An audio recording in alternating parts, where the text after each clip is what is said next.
beds for Here, let's go see. Pisces. Okay, so Rico has perpetual bedroom eyes and voice. Enjoy Charles. He is lovely. I hope you two are still together. You're good for one another. Okay. Vedic.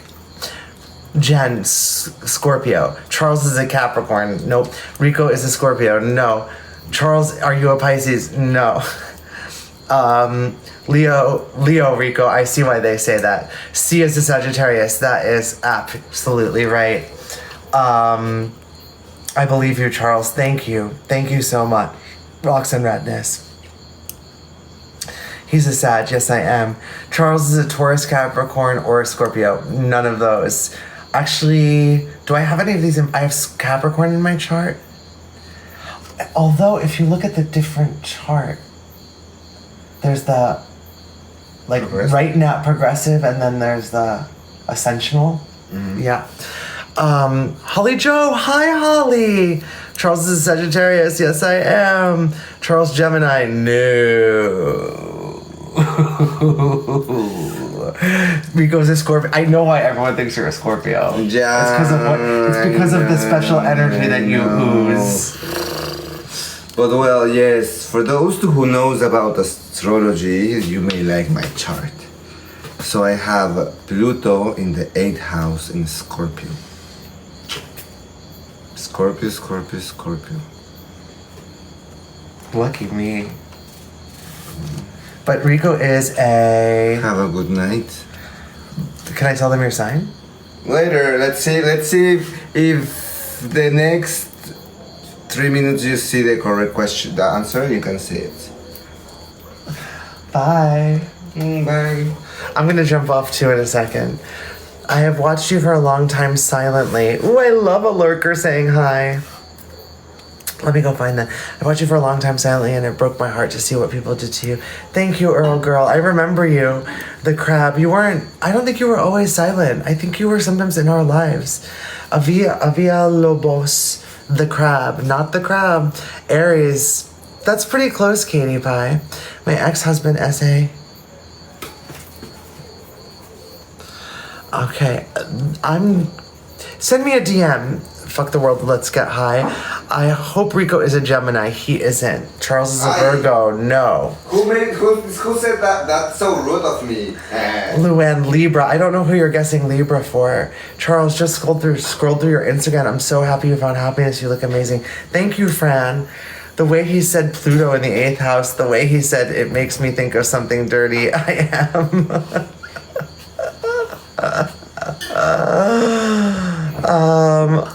Charles, you seem super peace. Thank you. Rico Cancer, no.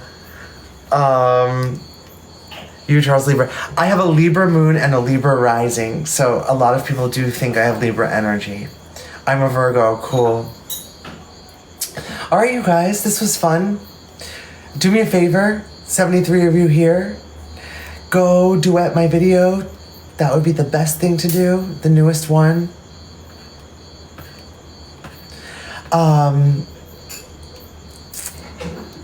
If not, tag Cliffs Notes Girl or do both. If not, think about joining Dreammaker. I don't know if we're all gonna do it, but if enough people want to do it, I could help a little bit. I know a thing or two about it. And this week, stay tuned. I'm gonna keep sharing until the apologies start coming, and I'm gonna keep pulling the people in that were in part of it until they start apologizing. So who's next up? Let's see. Auntie Amanda better be on deck to be prepared for some crisis communications. Let's see. Who else? Auntie Amanda. Brittany Jade. She probably will come up pretty soon. Let's see. Rosie O'Donnell. We should probably deal with Rosie O'Donnell this week, no? I don't think he knows who Rosie O'Donnell is. Do you know who Rosie O'Donnell is? What if we do it with Beyonce? Beyonce didn't say, doesn't owe me an apology. Oh. Yeah, and let me just tell you, I don't know how many of you have seen everything that I've shared because 2 of the videos had to be privated. But so far we haven't even hit Vile. If you can believe that, we haven't even hit Vile yet. So be prepared because we're not even at the ramp up. We're in the introduction of the story. So it's not gonna be good. Not gonna be good for these people. Also, I haven't made TikToks in a long time, so my storytelling skills are a little rusty.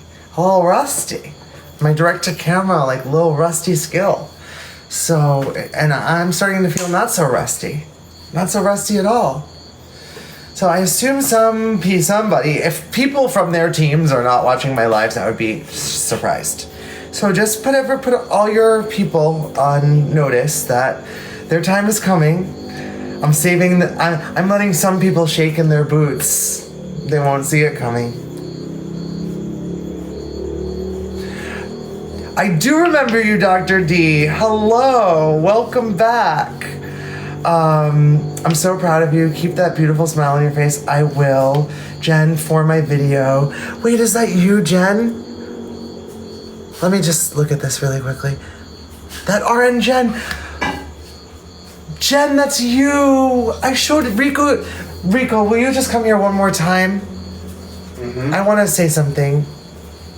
Remember that video I showed you when I came in a few hours ago? That's Jen. Tell her what you said. You're beautiful. Thank you. Thank you for doing thank you for helping someone you don't know to move again with a very beautiful project that is changing the fucking world. So. And thank you for seeing my light before and recognizing that my page was untouched with drama, that every troll was welcome to stay, that we had so much love, that everyone was in the comments when someone would troll me, asking them what they needed, asking them about their day. Thank you for remembering. Because it seems like a lot of people forgot the type of platform that we had here. We had the opposite of tots.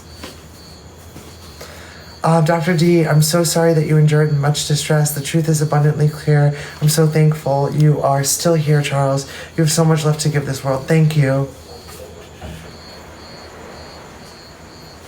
Thank you, Jen. All right, guys, I'm tired. It's been a long week. I crossed 9 time zones at the beginning of this week to get home. Nicole, I love you too. Thank you. Dr. D, welcome back. It's good to see you. If you use Instagram, Dr. D, send me a DM. I'm having back surgery in a week and I need something to watch. Oh, I got you. You're destined for greatness. Thank you. Bye, everyone. Bye.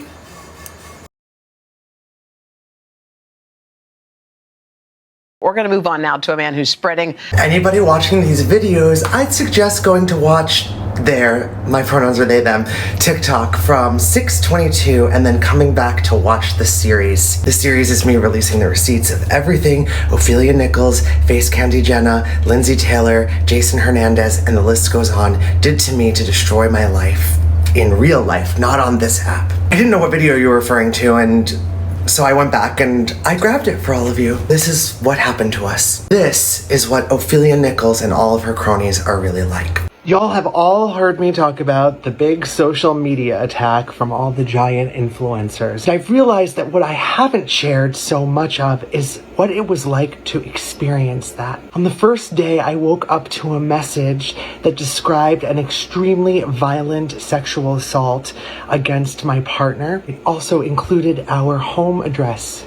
That's how it began. Day 1. The death threats started coming in by the hundreds and then by the thousands. By day 3 or 4, I had not stopped hysterically crying, the kind of cry where you cannot catch your breath. On day 4, I received a cease and desist letter that was unhinged. The demands in the letter had the potential to put my well-being and my life at risk. It came from an attorney named Jeanette Braun, and my understanding is that she has done this to some other creators as well, and is currently in a lawsuit with one of them. Over the course of those days, there were hundreds of videos of strangers calling me a serial killer, a cult leader, a child you-know-what, a stalker, a harasser, a narcissist, a manipulator, video after video maligning my character and destroying my movement and making it seem as though I only did Dreammaker to enrich myself, which doesn't even make sense because there's no money involved at all. Once the cease and desist letter arrived, the big creator involved made 7 videos in a row, which ramped up the hate campaign. Throughout all of this, I made videos apologizing just to make it stop. I begged. Jewel begged, and it just kept getting worse and worse. After about a week, I decided to fight back. At that point, thousands and thousands of people started tagging the writers of the stories about Dreammaker in People magazine, and they ended up taking their names off of the bylines of their stories that they wrote. Behind the scenes, all of the creator friends of the big influencers involved started reaching out to me, promising me that she was going to make an apology video and tell the truth. I didn't realize they were recording those conversations and pumping me for information, and my mental state was already fracturing at that point, but I, of course, could not see it. On the 5th day, the police were called to our house. I spent 30 minutes outside trying to convince them not to hold me on a 5150, which is a psychiatric involuntary hold. My heart was racing out of my chest. My nervous system was going crazy, but I had to stay calm. I had to say, why don't you go talk to our neighbors? We're friends with them. We know them. I knew that if I made one wrong move in that conversation, my freedom would be taken away. After that, they started going after Jewel's management while he had a film in select cities across America, starring in it as Orson Welles. I started carrying around Blue, my childhood stuffed animal, everywhere I went. I started being afraid to go out in public. One day, Jewel and I were leaving our house. There was a man with a lift sign in his car smoking a cigarette waiting outside our neighbor's house. I thought it was so odd he was smoking a cigarette, and I convinced myself that he was there to kill us. As I drove down the street, hyper-vigilantly, I doubled back around to see if he went into our house. In the 3rd month, I began receiving graphically violent messages again, threatening our lives. The influencers involved spread a campaign that I sent those hate messages to myself. By December, I was fully gone. Just gone.